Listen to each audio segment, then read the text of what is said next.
Bueno chicos, hoy vamos a ver normas básicas de laboratorio y vamos a repasar un poco sobre lo que son materiales de vidrio que podemos encontrar normalmente en un laboratorio.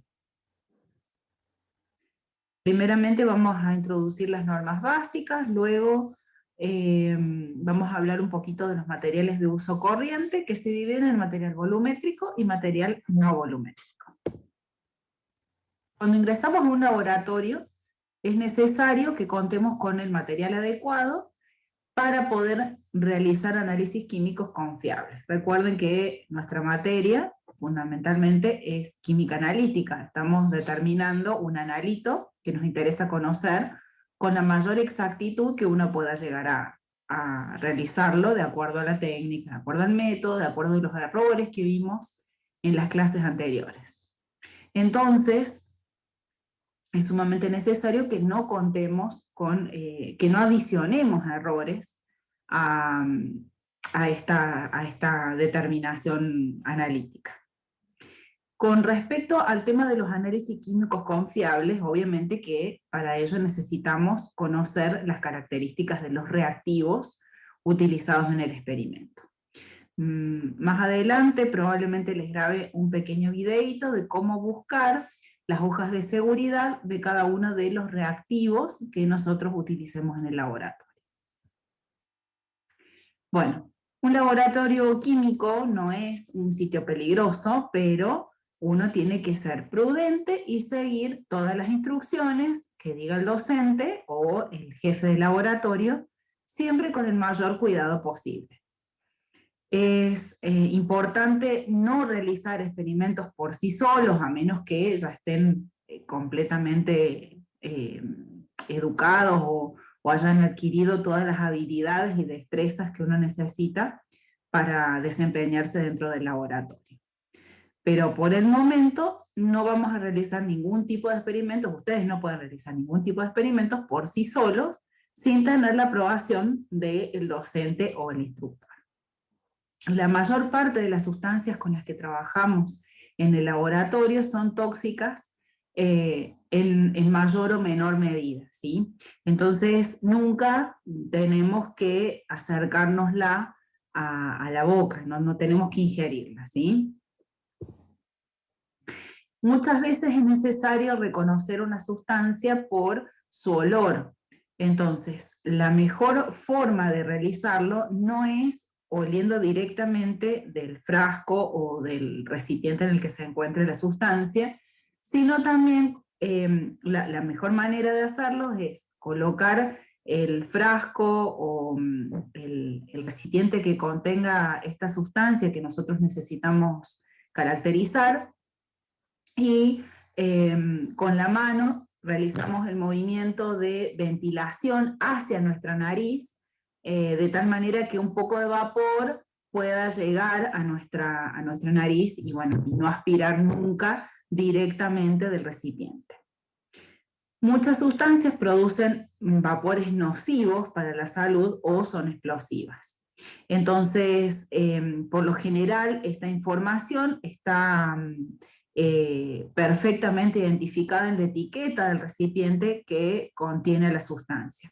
Por eso es completamente fundamental que nosotros leamos la etiqueta antes de utilizar el reactivo. De hecho, lo recomendable es leer la etiqueta del reactivo, saber con qué reactivo vamos a trabajar, bajar la hoja de seguridad, leer la hoja de seguridad, porque si ocurre algún derrame, algún accidente dentro del laboratorio, dentro de la hoja de seguridad se especifica cómo tenemos que actuar ante esa eventualidad. En caso de que tengamos heridas o quemaduras con la llama o salpicaduras de sustancias cáusticas, primero se debe avisar inmediatamente al profesor y obviamente si el caso lo amerita, el profesor y ustedes van a tener que concurrir al médico. Se debe tener cuidado con los bordes agudos del material de vidrio. Muchas veces uno trabaja con materiales que sin querer se rompen y bueno, pueden provocar algún accidente. Entonces, si hay algún material de vidrio que uno ve que está trizado o que le falta, digamos, una partecita, se deberán redondear con la flama del mechero con una lima. Y si no, descartarlo y reponerlo, digamos. Siempre se usa el guardapolvo cuando se trabaja en el laboratorio. Es debido a la alta peligrosidad de los reactivos que se manipulan dentro del laboratorio, que está prohibido estrictamente introducir alimentos y comer dentro del laboratorio. Cuando la sesión experimental haya finalizado, el alumno tiene que limpiar el material utilizado y su lugar de trabajo. Y se deberá cerciorar de que las llaves de gas y de agua queden cerradas. Antes de salir del laboratorio, el alumno, antes y después, antes de entrar y al salir, el alumno tiene que lavarse las manos con jabón o con detergente, más aún hoy en día. Es muy importante determinar cómo se realiza la limpieza del material de vidrio, principalmente y en general se utiliza agua y detergente y nada más, pero muchas veces quedan sustancias pegadas al vidrio, entonces se utilizan algunas de estas mezclas que ayudan a la limpieza del material de vidrio. Está la mezcla sulfocrómica, que es una solución saturada de dicromato de potasio con ácido sulfúrico, una solución sulfonítrica, que también es muy corrosiva, igual que la otra, que es una mezcla de ácido nítrico y ácido sulfúrico en partes iguales. También se utilizan mezclas alcalinas, cuando estamos trabajando con materias orgánicas, también puede ser una solución de hidróxido de potasio en alcohol, o una solución acuosa de hidróxido de sodio que contenga permanganato de potasio. Entonces, utilizamos algunas de ellas si es que ha quedado algún material pegado dentro de, y no se puede sacar con agua y detergente, y bueno, podemos utilizar algunas de ellas. Y finalmente, hacemos un lavado con agua destilada. El material graduado no tiene que, a menos que lo indique el docente, no tiene que estar en contacto con estas mezclas que son corrosivas, porque destruyen la pasta coloreada que señala las graduaciones. Entonces hay que tener cuidado básicamente con el material graduado, ¿sí? Ya vamos a ver lo que es un material graduado. Graduado proviene de grados, ¿sí? Bueno, ¿cuáles son los materiales de uso corriente en el laboratorio? Tenemos dos tipos de balanzas, la balanza analítica y la balanza granataria. ¿Por qué se clasifican así? Fíjense que la balanza granataria tiene 2 o 3 ceros después de la coma, mientras que la balanza analítica puede tener 4 o hasta 5 ceros después de la coma. Es decir, que la precisión que tiene la balanza analítica respecto a la balanza granataria es mucho mayor. Pero muchas veces lo que nosotros queremos pesar no necesitamos algo que sea tan preciso, entonces utilizamos la balanza granataria. En química analítica, por lo general, utilizamos la balanza analítica, porque necesitamos saber precisamente cuánto es el material que nosotros estamos utilizando dentro de nuestra técnica, ¿sí? Bueno, el material volumétrico se puede clasificar en dos grupos. Se puede clasificar como con respecto al llenado o el volumen de contenido, es decir, puede ser volumen fijo o volumen variable, o por escurrimiento o de volumen liberado, que también se clasifica como volumen fijo o volumen variable. Vamos a ver perfectamente qué significa. El material volumétrico mide una cantidad de volumen en una determinada temperatura. Entonces, cuando nosotros nos encontremos con un material volumétrico en nuestro laboratorio, van a ver que dice cuánto es la capacidad volumétrica que tiene, siempre expresada en mililitros, y también entre paréntesis aparece cuál es la temperatura a la cual fue calibrado. Esto es material por lo general graduado, ¿sí? O sea, porque está calibrado. Bueno, ¿cuáles son las precauciones del uso del material volumétrico? Deben respetarse las condiciones que rigieron su calibración, tipo aforo o marca, temperatura de referencia, etc. Tienen que evitarse los errores de paralaje en la lectura. Ya vamos a volver a ese tema. Nunca debe colocarse el material volumétrico a temperaturas excesivas, tiene que estar perfectamente limpio, antes de usar tiene que calibrarse, y se debe evitar el contacto de este material volumétrico, como dijimos antes, con sustancias que lo puedan atacar y se puedan borrar las marcas de la graduación. Bueno, fíjense que ahí tenemos el primer material volumétrico, porque mide volumen.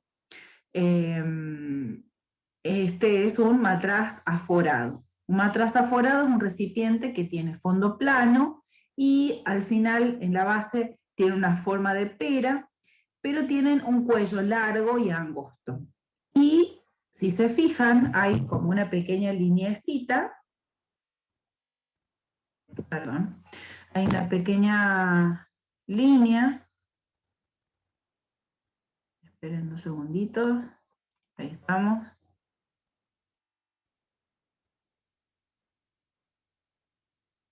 Bueno, no pude. Bueno, acá hay una pequeña línea, fíjense que se ve más o menos a la mitad del balón, y eso es nuestro aforo. ¿Qué significa el aforo? En realidad indica el cierto volumen del líquido contenido a una temperatura definida. Entonces se dice que el matraz está graduado para contener tanta cantidad de líquido. Fíjense que si nosotros llenamos el primero, el más grande, el matraz más grande, hasta el aforo, vamos a tener 250 mililitros, por lo general están calibrados creo que a 25 grados centígrados, ya lo vamos a ver más de cerquita, pero me parece que es a 25 grados centígrados. Bueno, fíjense que en el otro, si llenamos hasta el aforo, vamos a tener 100 mililitros, en el otro, en el de al lado, dice 50, es decir, que si nosotros llenamos hasta el aforo, vamos a tener 50 mililitros, y el más chiquitito dice que si lo llenamos hasta el aforo, tenemos 10 mililitros. Les recomiendo que para mejorar, digamos, el conocimiento que están adquiriendo con respecto a este material volumétrico, con respecto al matraz, visiten ese link. Bueno, otro material volumétrico son las probetas graduadas, que son recipientes cilíndricos, graduados, de vidrio grueso, de boca ancha, abierta, y que tienen un pequeño piquito, que existen de diferentes volúmenes. Nosotros en el laboratorio tenemos, creo que hasta probetas de 2 litros, o tal vez más. Son probetas bastante gordas, grandotas. Me parece que de más. Como la superficie libre de líquidos es mucho mayor que la de los matraces aforados de igual volumen, la exactitud es mucho menor. Es decir, que son útiles para medidas aproximadas. Es decir, bueno, yo quiero más o menos poner 1 litro de tal sustancia, de tal líquido, en tal lugar, trasvasarlo, bueno, lo mido acá, más o menos va a tener 1 litro, ¿sí? Pero no puede llegar a utilizarse para medir muy específicamente o con exactitud la cantidad de volumen, ¿sí? Bueno, también están las pipetas aforadas y graduadas. Fíjense que esta es la primera, tiene solamente un aforo, y la segunda tiene 2 aforos, ¿sí? Entonces, la pipeta aforada tiene un grabado, este anillo, que vimos lo mismo en los matraces, que fija un volumen de líquido que debe descargarse. Una pipeta se usa para medir un volumen definitivo para transferir de un lugar a otro, ¿sí? Se llama pipeta de transferencia. Bueno, existen, como les decía, pipetas de doble aforo o de simple aforo. Cuando nosotros utilizamos la de simple aforo, aforamos al valor, digamos, a la medida de esa línea, y luego cuando tenemos que descargar, descargamos todo. La desventaja que puede llegar a tener las pipetas de simple aforo es que por ahí el piquito es muy pequeño y quedan algunas gotitas que corresponden al líquido, lo cual hace que no sea tan exacta la descarga del volumen de ese líquido. Mientras que en las pipetas de doble aforo, nosotros descargamos desde un aforo hasta llegar al otro aforo, ¿sí? Entonces descargamos, ya lo vamos a ver perfectamente cuando volvamos al laboratorio, que descargamos desde un lado al otro y no nos van a quedar unas gotitas en el piquito, porque no descargamos la última parte. Cuando utilizamos la de doble aforo, no descargamos la última parte del líquido y queda, digamos, algo de líquido en la pipeta, ¿sí? Bueno, fíjense que ahí más o menos nos dice cómo debería estar identificado el material volumétrico, en este caso las pipetas, nos dice el volumen nominal, cuál es el límite de error que podemos llegar a tener, en mililitros, nos dice cuál es la norma por la cual fue calibrado, y bueno, acá tienen la temperatura de referencia al costado, 20 grados centígrados, cuál es el tiempo de espera de descarga. Bueno, hay muchos detalles que tienen que ver con cuando uno va a comprar, tiene que saberlo, ¿no? Ya los vamos a investigar a las pipetas que tenemos nosotros en el laboratorio.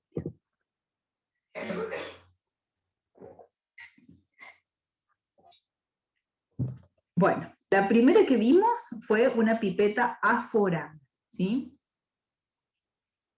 Ahora vamos a ver las pipetas graduadas. Son exactamente iguales, nada más que, o sea, tienen la misma forma, nada más que, bueno, en realidad la pipeta aforada tiene como una pancita en el medio, mientras que las pipetas graduadas no, son un cilindro, que están subdivididos en muchas divisiones que se emplean para medir cantidades variables de líquido, ¿sí? Entonces, el orificio de descarga de las pipetas no tiene que ser, es decir, acá el piquito que está en esta parte, no deberá ser demasiado grande como para permitir una salida demasiado rápida del líquido a su interior, porque si nos permite sacarlo rápido del líquido, puede producirse un error apreciable porque parte del líquido permanece puede permanecer sin descargarse humectando las paredes de la pipeta. Bueno, si por el contrario el orificio fuera pequeño, habría una pérdida innecesaria de tiempo, entonces justamente debido a la lentitud de la descarga. También ahí les dejo un link en el que pueden ver el funcionamiento de las pipetas graduadas. Y ahí ven justamente cómo se identifican las pipetas graduadas, también hay de varios tamaños. Por lo general, bueno, acá en la parte de arriba van a ver cuál es la capacidad que tiene, dice capacidad de 10 mililitros, las divisiones son de 0,1, es decir, 0,1 mililitro. También nos dice probablemente la tolerancia, yo no lo alcanzo a ver, pero dice 0,05 más o menos mililitros. Y las divisiones son de 1 mililitro en este caso, ¿sí? Entonces en esta podemos ir descargando de a 1 mililitro por vez, mientras que en las pipetas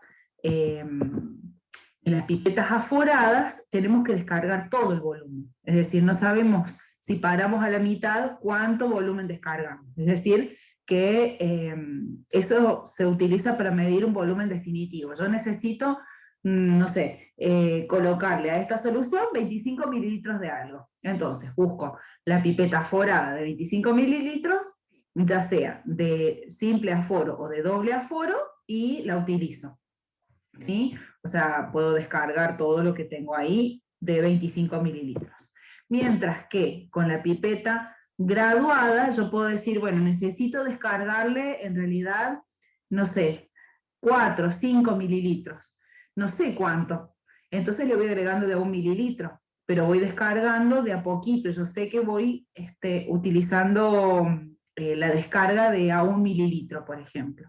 Y si yo quiero medir cuánto descargue, me fijo el aforo, en el menisco del líquido, de cuánto queda. El líquido, ya vamos a ver lo que es el menisco, dentro de la pipeta, y bueno, y ahí nos fijamos cuánto líquido nos falta, entonces ahí calculamos cuánto es lo que descargamos. Acá tenemos el menisco, ¿sí? Hay diferentes tipos de meniscos. En realidad el menisco es el valor, fíjense que tenemos dos líquidos ahí, uno que tiene un menisco para abajo y el otro que tiene una curvatura hacia arriba.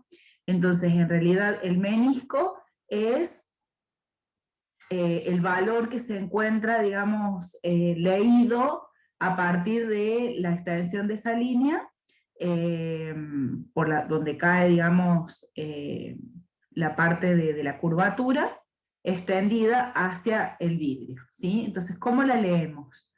Acercamos nuestro ojo orientado, bien orientado a donde está, digamos, la parte baja del menisco, la parte alta. Por lo general vamos a tener la situación A si trabajamos con agua.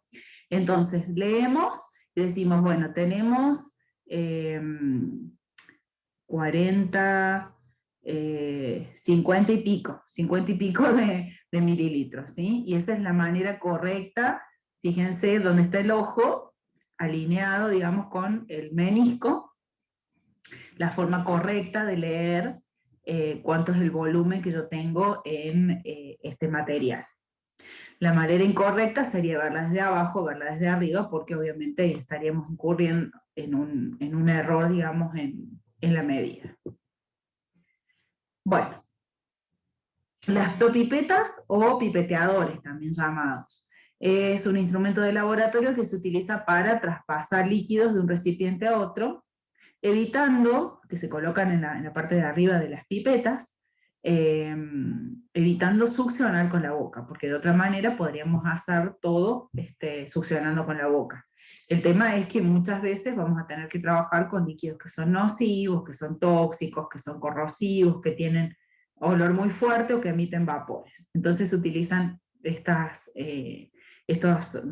propipetas o pipeteadores que se colocan en la parte de arriba de la pipeta y nos permite pipetear sin tener que hacerlo con la boca.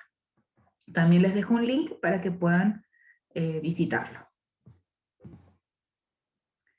Bueno, las buretas. Las buretas son tubos largos, graduados de calibre uniforme, también graduados, provistas en un extremo inferior de un dispositivo que permite un control fácil de la salida del líquido. Fíjense que ahí tienen un robinete en el que uno lo maneja de un lado para el otro. En el medio del robinete hay un pequeño agujerito que cuando está en una posición no coincide con la salida, digamos, del cuerpo de la bureta, la salida del tubo, y cuando se coloca en otra posición, sí permite la salida del líquido, ¿sí? Entonces, se utilizan para descargar cantidades variables de líquidos y por esa razón se subdividen en muchas divisiones pequeñas. Las buretas por lo general son tubos bastante largos, dependiendo del volumen obviamente, que vienen de varios volúmenes. Y bueno, y también les dejo un link para que vean cuál es el funcionamiento de las buretas. Ahora vamos a hablar de lo que son materiales no volumétricos.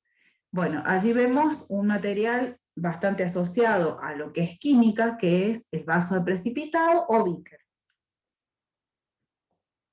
El objetivo principal del vaso de precipitado es contener líquidos o sustancias químicas de diverso tipo. Permiten obtener precipitados a partir de la reacción de una solución, también se utiliza para transportar líquidos a otros recipientes, y también se pueden utilizar para calentar si es que son vidrios resistentes al calor, porque vienen en diferentes presentaciones, es decir, no solamente hay beakers de vidrio, sino que hay de otros materiales. También se utilizan para disolver o para realizar reacciones químicas. Otro material bastante asociado a lo que es la química, es icónico, es el Erlenmeyer, que bueno, son recipientes cónicos de base ancha y cuello angosto. Tienen muchas aplicaciones, por ejemplo en volumetría para hacer titulaciones, porque facilitan una mejor agitación. Ahí fíjense qué es lo que está haciendo esta científica. Lo que está haciendo es hacer girar de manera circular la base del Erlenmeyer, y de esa manera produce un movimiento de agitación en la base, y como el cuello es tan pequeño, evitamos, digamos, pérdidas o algún tipo de accidente por salpicaduras.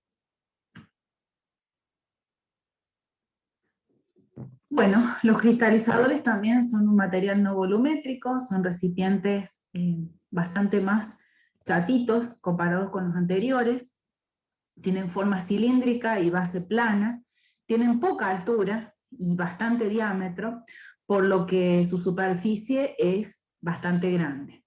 Y justamente porque su superficie es bastante grande, se utilizan para evaporar rápidamente el líquido de una solución concentrada, facilitando la cristalización del soluto. Por eso se llaman cristalizadores.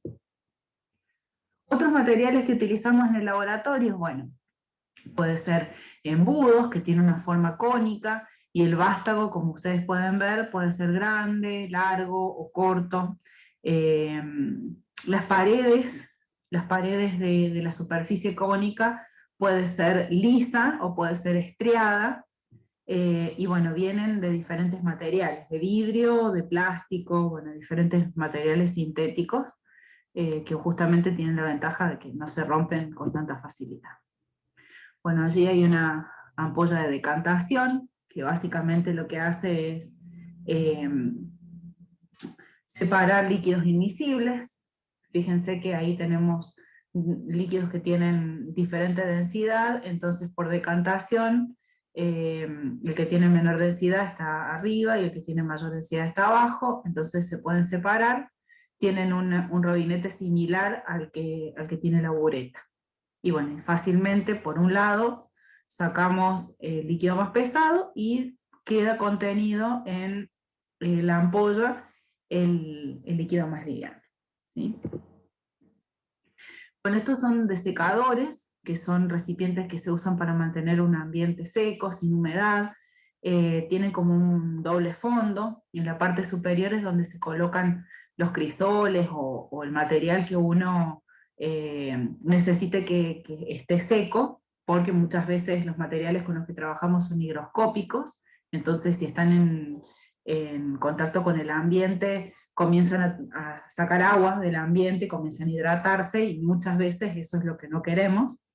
Y en la parte de abajo se utiliza una sustancia desecante. Ahí les dejo un link para que puedan ver en funcionamiento un desecador. También tenemos mecheros, que bueno, son el objetivo, digamos, es proveer calor, proveer una llama, y se emplean para temperaturas no muy elevadas. La admisión de aire se puede regular, fíjense que hay unos agujeritos, bueno, ese es justamente ese anillo, se puede mover un poco más en la base, se puede mover por un lado y para el otro para admitir mayor o menor cantidad de aire. Y están construidos de manera tal que el gas pueda mezclarse con suficiente aire para que haya una combustión completa, produciendo una llama bien oxigenada de color azul. Es decir, que si nosotros vemos una llama de color azul, es porque hay una combustión completa del gas. Existen varias cantidades de mecheros. El que nosotros tenemos en el laboratorio es similar a este, pero también tenemos algunos mecheros de Bunsen. perdón, este es el mechero de Bunsen, hay otros tipos de mechero, no me acuerdo el nombre, pero hay otros tipos de mecheros que son un poquito más gorditos, y bueno, también tienen el mismo funcionamiento. Bueno, estas son las pisetas, que es un frasco de plástico, que lo que hace básicamente es emitir un chorro fino de, ya sea agua destilada o una solución de otro líquido, puede ser alcohol, y se lo utiliza entre varios otros usos para no solamente el lavado de precipitados, sino también el lavado del material de vidrio cuando tengamos que limpiarlo una vez ya usado. También tenemos acá, vemos las gradillas, bueno, se utilizan para contener los tubos de ensayo, y están los trípodes, en los que, bueno, en la parte de abajo del trípode por lo general se coloca el mechero, y arriba se coloca una rejilla, y bueno, y arriba de eso se puede colocar un Erlenmeyer o un vaso de precipitado para calentar. Bueno, ¿cuál es la tarea para el hogar? Resolver la guía de trabajos prácticos, que también se les voy a enviar junto con el link de este video. Bueno, si tienen alguna pregunta, ya saben, nos vemos en clase de consulta, y bueno, y ojalá que podamos aplicar todos estos conocimientos en el laboratorio muy pronto.